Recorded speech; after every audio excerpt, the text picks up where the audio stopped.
welcome. We're looking at the Good Newspaper, and it's the July edition. And the Good Newspaper is full of incredible stories of how people's lives are changed through faith in God. And we're also looking at how people's lives have been changed who are involved with the Olympics and also politics and other things as well. So over to Mark. Fantastic. And one of the other things is every month in the Good Newspaper, the editor has a short article. And in this month's edition, it's found on page 6. And I'd like to take you back to your childhood days. Remember when you were a child? Remember how you'd ask your parents questions because you were curious, you were interested. Life was new, life was exciting, and you wanted to know the answers. I do some church work for a messy church. And at the last messy church event, there was a little child asking these innocent questions to his mom. And I just smiled on the inside as the mom was answering questions. And that's how we learn. That's how we collect new information and try to make sense of life.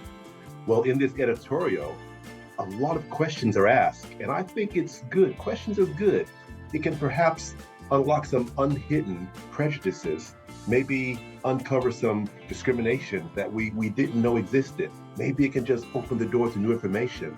There's some good questions like, why is there something instead of nothing, speaking of the universe?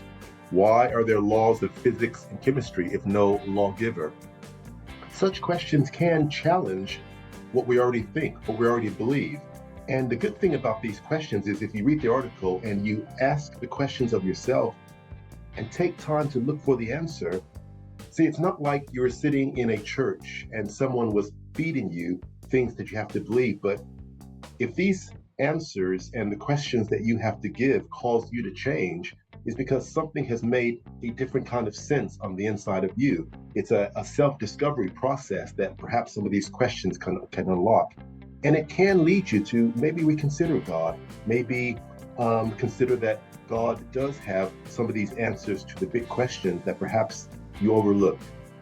Give me 3 good reasons is the article. And another thing I like about this article that I hope you will read is because part 2, 3 more reasons, another set of questions will also be coming your way in the next month. Colin. Thank you, Mark.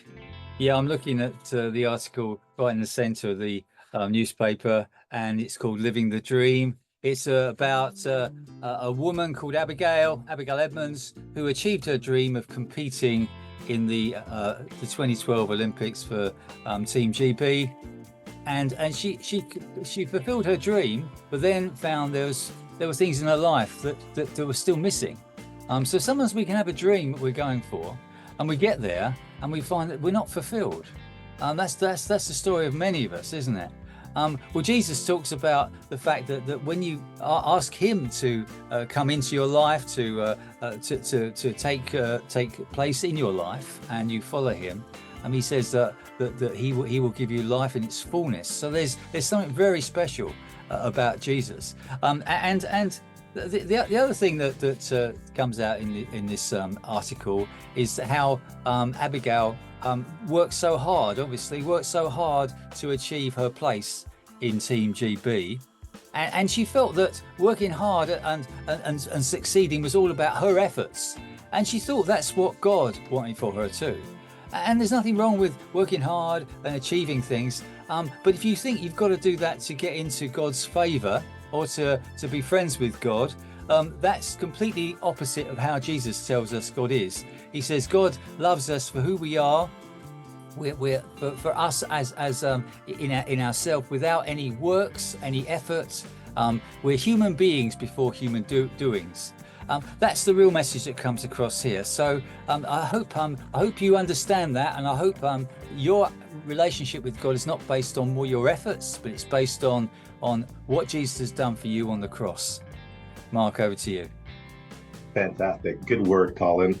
There are a couple of quotes from this month's edition of the Good Newspaper that I want to leave with you, which feed into what Colin just expressed. One person says, being in something that God has called you to do makes you feel truly alive.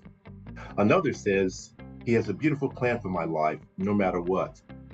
One of the things that marks this edition of the Good Newspaper is people who They were trying, they were doing, but life became overwhelming and the challenges. But Jesus was there in His love and His power to rescue. How about you? How's life going for you? If it's good, or if it's a little bit rough right now, hope those two quotes resound with you and encourage you to get this month's edition of the Good Newspaper. Give it a read and see perhaps what God might have in store for you.